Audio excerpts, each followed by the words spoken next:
नमस्कार। आप सभी का स्वागत है गुरु विचार में, जहां हम आपको अद्भुत पौराणिक कथाओं और उनसे जुड़े गहरे संदेशों से परिचित कराते हैं। आज की कहानी रहस्यमयी है, रोमांचक है और प्रेरणा देने वाली है।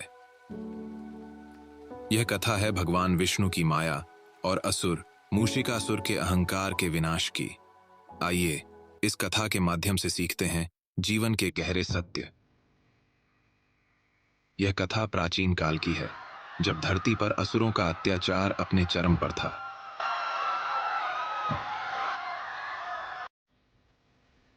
असुरों का राजा मूषिकासुर अपनी शक्ति और अहंकार के लिए प्रसिद्ध था। उसने कठोर तपस्या करके ब्रह्मा जी को प्रसन्न किया। जब ब्रह्मा जी ने उसे वरदान मांगने के लिए कहा, तो मूषिकासुर ने वरदान मांगा कि उसे न तो कोई देवता मार सके, न मानव और न ही कोई अन्य प्राणी। ब्रह्मा जी ने वरदान दे दिया, लेकिन मूषिकासुर ने इसे अपने अहंकार का प्रतीक बना लिया और तीनों लोकों पर आतंक मचाने लगा।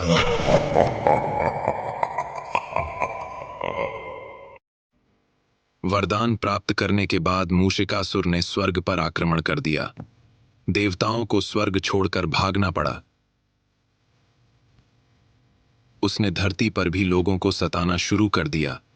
उसकी क्रूरता और अत्याचार से त्रस्त होकर सभी देवता भगवान विष्णु के पास गए और उनसे सहायता की प्रार्थना की।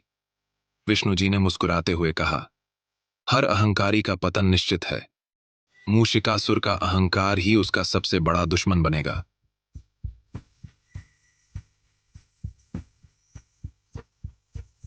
भगवान विष्णु ने अपनी माया शक्ति से एक स्त्री का निर्माण किया।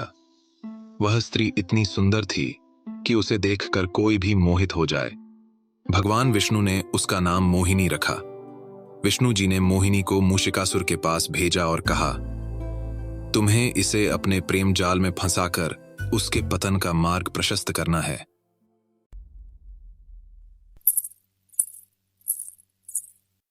मोहिनी मूषिकासुर के राजमहल में पहुंची। जैसे ही मूषिकासुर ने उसे देखा, वह उसकी सुंदरता पर मोहित हो गया। उसने मोहिनी से पूछा, हे सुंदर स्त्री, तुम कौन हो? मोहिनी ने उत्तर दिया, मैं एक साधारण स्त्री हूं, लेकिन तुम्हारी महानता और शक्ति की कहानियां सुनकर यहां आई हूं। मूषिकासुर को अपने अहंकार के कारण लगा कि यह स्त्री उसकी शक्ति से प्रभावित होकर उसे मिलने आई है। उसने तुरंत मोहिनी को विवाह का प्रस्ताव दिया। मोहिनी ने मूषिकासुर के प्रस्ताव को स्वीकार कर लिया,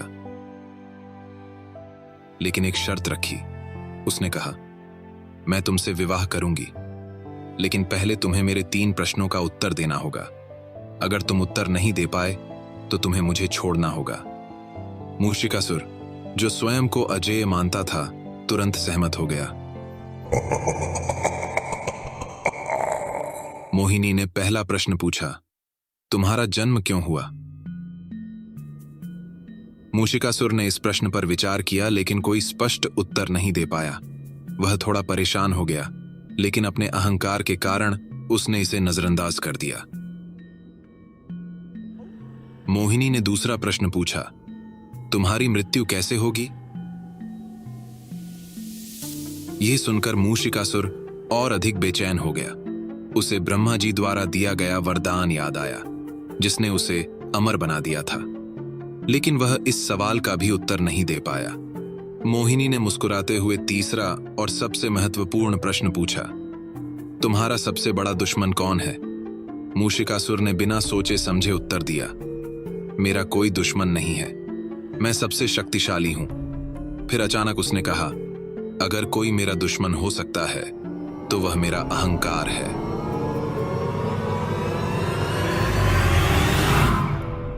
जैसे ही मूषिकासुर ने यह उत्तर दिया, मोहिनी ने अपना असली स्वरूप प्रकट कर दिया।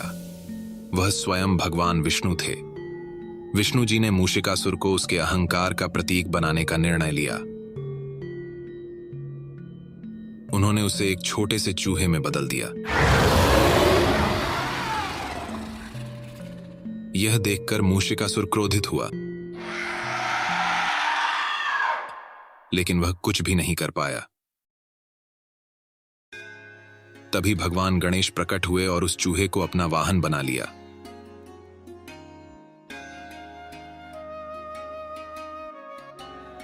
इस कथा में भगवान विष्णु ने दिखाया कि अहंकार ही विनाश का कारण बनता है। मूषिकासुर, जिसने अपनी शक्तियों का दुरुपयोग किया और तीनों लोकों पर अत्याचार फैलाया, वह अपने ही अहंकार के कारण नष्ट हो गया। भगवान विष्णु की माया ने हमें सिखाया कि जीवन में संतुलन, विनम्रता और सत्य सबसे बड़ी शक्तियां हैं। इस कथा का संदेश यह है, सच्चा विजेता वह है जो अपने अहंकार को त्याग कर सत्य और विनम्रता के मार्ग पर चलता है। आशा है यह कथा आपके मन को प्रेरणा और शांति प्रदान करेगी। अगर आपको यह कहानी अच्छी लगी हो तो इसे जरूर साझा करें और गुरु विचार को फॉलो करें, ताकि हम इसी तरह की और रोचक कहानियां आपके सामने लाते रहें।